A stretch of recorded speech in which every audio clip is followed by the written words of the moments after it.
5 राज्यों के विधानसभा चुनाव के नतीजों के बीच महाराष्ट्र में मुख्य विपक्षी महाविकास आघाड़ी की अगुवाई में शिवसेना, यूबीटी और कांग्रेस के नेताओं ने एशिया की सबसे बड़ी झोपड़पट्टी इलाके धारावी में प्रदर्शन किया।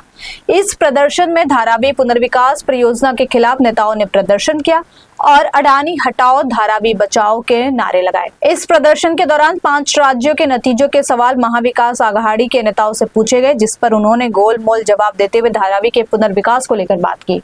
आपको बता दें कि इस परियोजना में अडानी समूह की भागीदारी को लेकर विवाद बढ़ गया है। विपक्षी दलों और स्थानीय लोगों का आरोप है कि परियोजना में निजी कंपनियों को प्राथमिकता दी जा रही है, जबकि निवासियों की मूलभूत जरूरतों और अधिकारों की अनदेखी हो रही है। कांग्रेस ने राज्य की भारतीय जनता पार्टी सरकार पर आरोप लगाया कि वह अपात्र घोषित किए गए निवासियों के पुनर्वास के मुद्दे पर गंभीर नहीं है।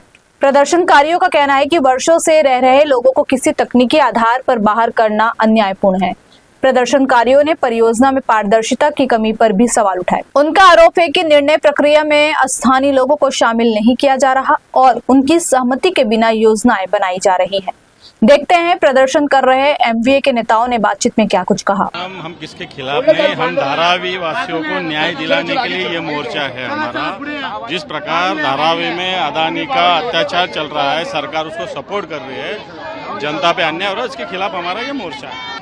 आएंगे, रिजल्ट तो आते हैं, इलेक्शन होते हैं जाते हैं, लेकिन जिस प्रकार भारतीय जनता पार्टी ने पूरे मशीनरी यूज की, election commission, police, military, CISF, SIR, ये सब देखते हुए ऐसा लगता है कि भारतीय जनता पार्टी को अभी सिर्फ फॉर्मेलिटी बोल के इलेक्शन ले रही है भारतीय जनता, ऐसा लग रहा है। बिल्कुल हर जगह ऐसा ही हुआ है। सीसीटीवी बंद है, लाइट बंद है, मिलिट्री वहाँ बैठी है, इलेक्शन कमीशन ने सेंट्रल डिपार्टमेंट के लोग काम को लगाए।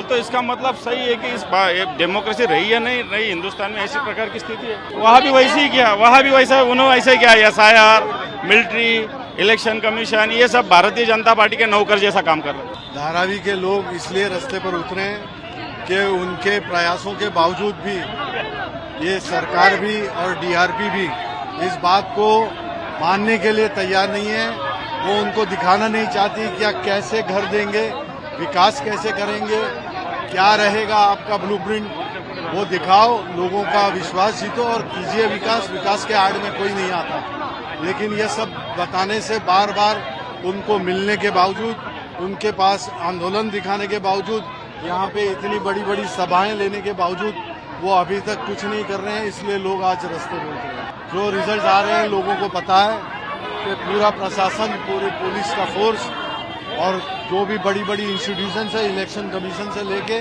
अपने हाथ में रख के जिस तरह से बातें कर रही हैं, ये लोकतंत्र के लिए ठीक नहीं है। पूरे देश भर में जिस तरह से एक माहौल बन रहा है वो ठीक नहीं है लोकतंत्र के लिए। लोग अपनी आवाज उठा रहे हैं, लोग इकट्ठा हो रहे हैं और जिस तरह से ये लोकतंत्र के खिलाफ जो भी बातें हो रही है उसका जवाब लोग देंगे।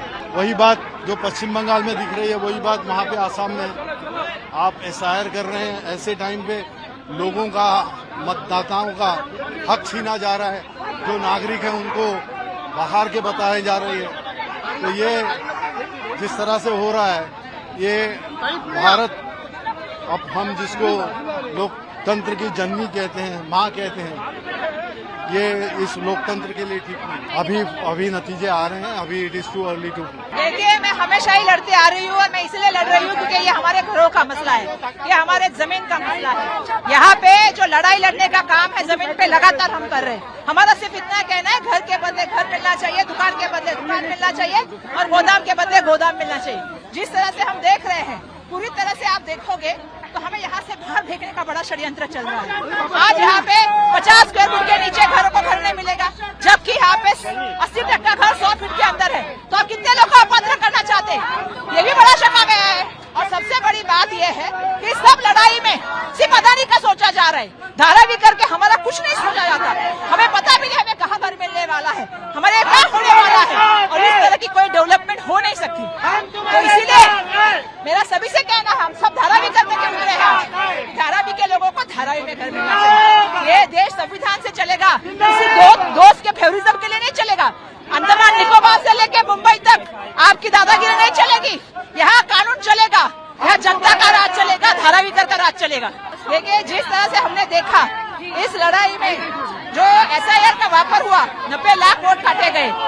सीसीटीवी कैमरा रहे, सशस्त्र दल का इस्तेमाल रहे, चाहे वो आपको वोटिंग के दिन की तकलीफ रहे, आईपीएस ऑफिसर की तकलीफ रहे, ये क्या चल रहा है?